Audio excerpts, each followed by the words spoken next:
Hello, আসসালামু আলাইকুম। সবাই কেমন আছেন? আপনাদের দোয়ায় আলহামদুলিল্লাহ ভালো আছি। আমি শিল্পী আক্তার ব্লগ বলতেছি। এই তো আজকে সকালে নাস্তা করলাম। সকালে ঘুম থেকে উঠে এই তো নাস্তা করতে বসলাম। পরোটা, কলা, গরুর কালাবোনা, বিফ কালাবোনা, মিষ্টি, নুডলস। আজকে এটা দিয়ে নাস্তা করে ফেললাম আর কি। বেশি কিছু তৈরি করতে পারি নাই, শরীরটা একটু অসুস্থ ছিল। এই তো বাচ্চাদেরকে খাওয়াইতে যে কষ্ট, এই যে আমার বেবিরে বলতেছি তুমি খাও, ওই বলতেছে না আমি খাবো না। তারপর ওই বলতেছে মোবাইল দেখে দেখে খাবো, তারপর মোবাইলও দিলাম ওকে। দেওয়ার পরে এই তো মোবাইল দেখতেছে, একটু একটু খাচ্ছে। মানে কি অবস্থা, আজকালের বেবিরা মোবাইল ছাড়া খাবারই খাইতে চায় না। তো খাইতে তো হবে, কিন্তু মোবাইল ছাড়া তো খাচ্ছে না। তো এই বাধ্যতামূলক মোবাইল দেওয়া লাগলো। বাবুটার শরীরটা আবার বেশি ভালো ছিল না, আমার মেয়েটার। এখন আজকে কিছুটা আলহামদুলিল্লাহ কিছুটা ভালো হয়েছে, পুরোপুরি এখনও সুস্থ হয় নাই। তো এই জন্য মোবাইলটা দিয়ে খাওয়াইতে বসলাম।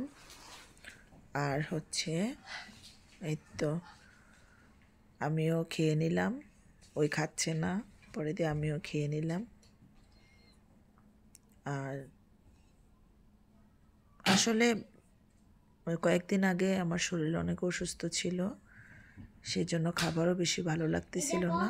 আবার আমার মেয়েটাও অসুস্থ, মনটাও ভালো লাগছিল না। আর প্লিজ আপনারা যে ভিডিওটা দেখছেন মনে কিছু করবেন না, আমি নতুন ভিডিও দিচ্ছি তো আস্তে আস্তে শিখে যাব। এখন আমি পুরোপুরি শিখতে পারি নাই কিভাবে এডিট করে কিভাবে কি হয় না হয়, এই জন্য হয়তো বা ভিডিওর ভিতরে ভুল ত্রুটি থাকতেই পারে। তো আপনারা কিছু মনে করবেন না, ক্ষমার দৃষ্টিতে দেখবেন।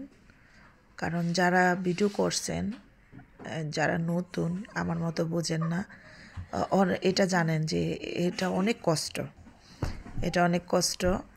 আর এই বাচ্চাদেরকে সামলিয়ে বাসার কাজ টাজ করা, তারপরে এটা অনেক স্টাফ ব্যাপার আর কি। একটা মেয়ে জানে যে ঘর সামলিয়ে সংসার সামলিয়ে বাচ্চাদেরকে স্কুলে নেওয়া না করে তারপরে আসবাবপত্র সব কাজ টাজ করে একটা ভিডিও বানানোটা অনেক কষ্ট করে ব্যাপার। অনেক আমিও আসলে আগে জানতাম না, আমি ভাবতাম কি হয়তোবা এমনি যে ভিডিওগুলো করে মোবাইলে হয়তোবা এইভাবে ভিডিওগুলো করে বা ছেড়ে দেয়, আমি এটা বুঝতাম। কিন্তু এখন দেখতেছি আসলে না, এটা অনেক কষ্ট করে করতে হয়, অনেক কিছু বুঝতে হয়। তো আমি আজকে কয়েকদিন হয়েছে এই ইউটিউবে আসলাম। আমি তো আর পারি না পুরোপুরি, এই জন্য কিছুটা চেষ্টা করি আর কি। দেখি করতে করতে হয়তো বা ঠিক হয়ে যাবে, কারণ জানার কোনো শেষ থাকে না, শেখার কোনো বয়স থাকে না, ওইরকম আর কি। তো আমি আমার হাজব্যান্ডও বলতেছি যে তুমিও খেয়ে নাও। তারপর হচ্ছে আমার ওই বাচ্চাদেরকেও বলতেছি যে তোমরাও খেয়ে নাও, এরকম আর কি।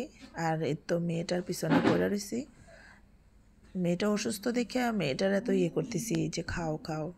তো আসলে অসুস্থ হলে মুখে মানুষের রুচি থাকে না, খাওয়ার ইয়েটা থাকে না আর কি। এই তো আপনারা কে কোথায় থেকে দেখতেছেন প্লিজ কমেন্ট করবেন, আমার চ্যানেলটাকে সাবস্ক্রাইব করবেন, প্লিজ পাশে থাকবেন, লাইক কমেন্ট করবেন।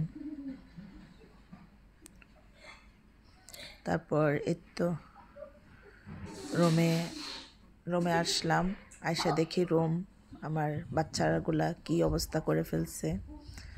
যাদের বাচ্চা থাকে এরা বলতে পারবে যে রুম কতটা অগোছানো থাকে, অনেক অগোছানো থাকে, অনেক কিছু থাকে।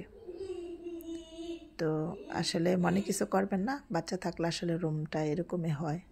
এই সবাই এটা জানে, সব মায়েরাই জানে বাচ্চা থাকলে এই রুম গুছিয়ে আসে, পরে যাইয়ে দেখে আবার রুমগুলোকে অগোছানো করে ফেলে।